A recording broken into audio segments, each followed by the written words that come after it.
اگر انہوں نے کرپشن کی ہے، ایک دھیلے کی بھی کی ہو، ایک لمحے کے لیے بھی اگر انہوں نے اپنے اختیارات کا ناجائز استعمال کیا ہے، تو یقیناً پھر ان کا احتساب ہونا چاہیے، کڑے سے کڑا احتساب ہو،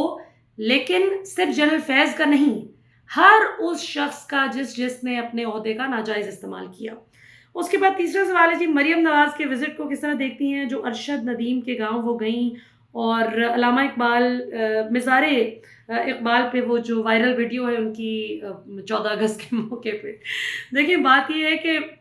مریم نواز صاحبہ نے آج تک کبھی کوئی کام میرٹ پہ نہیں کیا۔ ظاہر ہے آن ریکارڈ یہ ساری گفتگو ڈاکٹر یاسمین راشد کی بھی موجود ہے، جتنے لوگ بھی اس وقت سے مریم نواز صاحبہ کو جانتے ہیں، جو ان کے تعلیمی دور سے جانتے ہیں، جس طرح سے ان کا میڈیکل کالج میں زبردستی میرٹ گرا کر ایڈمیشن کروانے کی کوشش کی میاں صاحب نے،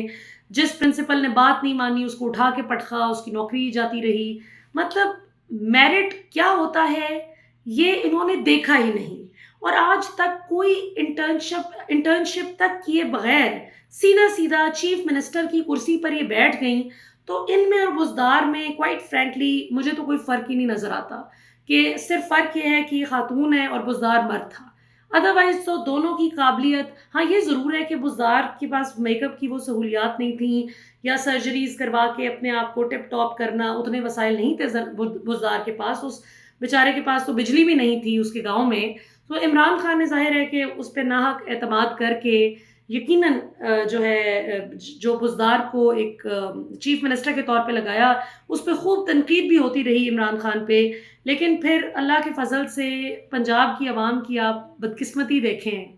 کہ ایک بزدار گیا تو خاتون بزدار جو ہے وہ ان پہ مسلط کر دی گئیں، اور مزار اقبال پہ اردو کا وہ جو ایک جملہ لکھتے ہوئے ان کو 10 دفعہ سوچنا پڑ رہا تھا کہ یہ سالگرہ کے ہوتی ہے یا کی ہوتی ہے، سالگرہ کا موقع ہوتا ہے یا کی موقع ہوتا ہے، تو ظاہر ہے ان کو کہا کہ کی کا کیا فرق پتہ ہونا ہے جنہوں نے آج تک میرٹ پہ کبھی 2 روپے کا کام نہیں کیا، سو ان پہ کیا ہی بندہ کامنٹ کرے۔ اور ارشد ندیم کے گھر بھی جو آپ گئیں،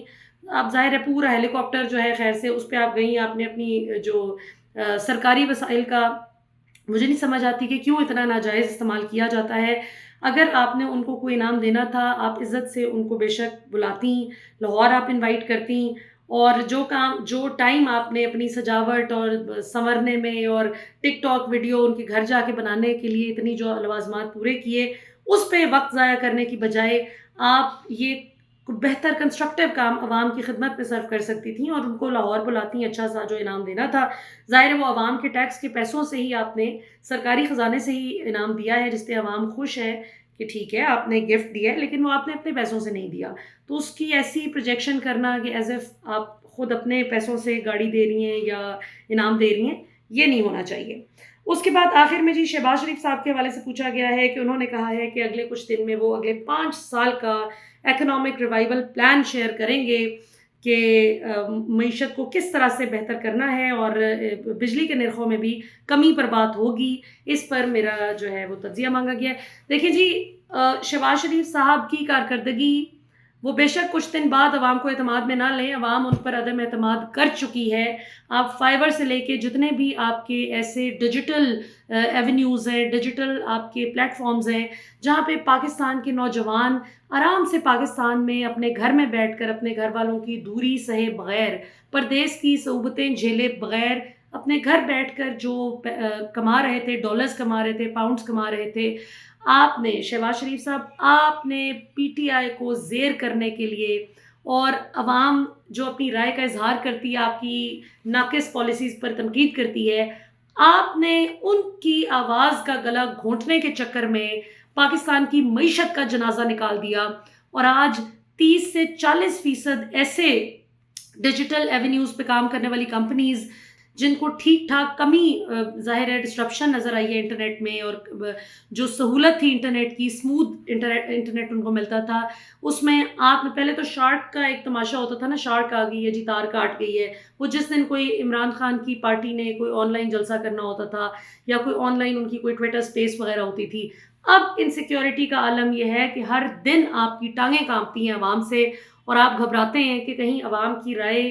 کا جو اظہار ہے یہ نہ ہو کہ عوام کی رائے اتنی تقویت پکڑ جائے جو کہ پکڑ چکی ہے، آپ شاید گراؤنڈ ریالٹی سے واقف نہیں ہیں. سو آپ کو لگتا ہے کہ یہ جو فارم 47 کے جعلی سہارے پر ہم بیٹھے ہیں، یہ نہ ہو کہ یہ جعلی سہارا بھی ہم سے جاتا رہے. اپنے اقتدار کو بچانے کے لیے، اپنے عوام کی آواز کا گلا دبانے کے لیے آپ نے انٹرنیٹ کا جنازہ نکال دیا ہے. اور اس وقت 30 سے 40% کمپنیز ایسی ہیں جو بیرون ملک شفٹ ہونے کا سوچ رہی ہیں. پاکستان میں فائیور نامی جو اتنا مشہور انٹرنیشنل یہ جو ڈیجیٹل پلیٹ فارم ہے جہاں سے بچے اسائنمنٹس پکڑتے تھے اور گھر بیٹھ کے پیسے کماتے تھے،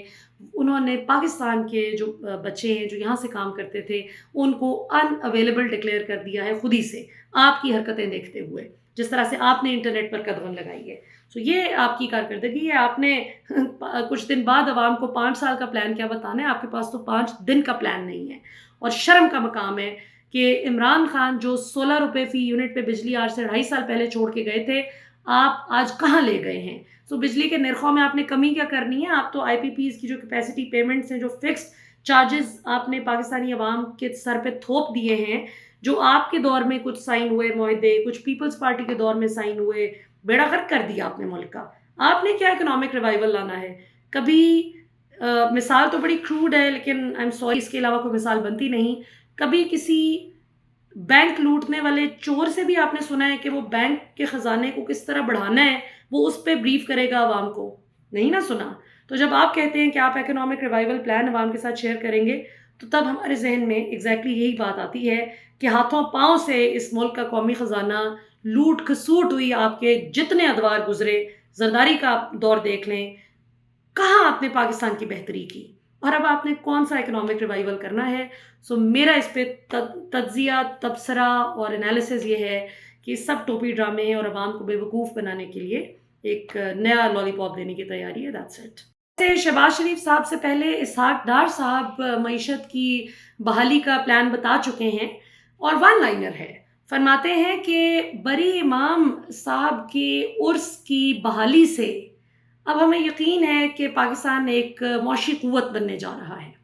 یہاں سے آپ ان کا حساب لگا لیں کہ یہ ان کی معاشی پالیسی ہے. فیصلہ عوام کا ہے کہ کس قسم کے مسخروں کو اس ملک پہ مسلط کر دیا گیا ہے کہ جو اپنی کارکردگی بتانے کی بجائے کبھی 9 مئی،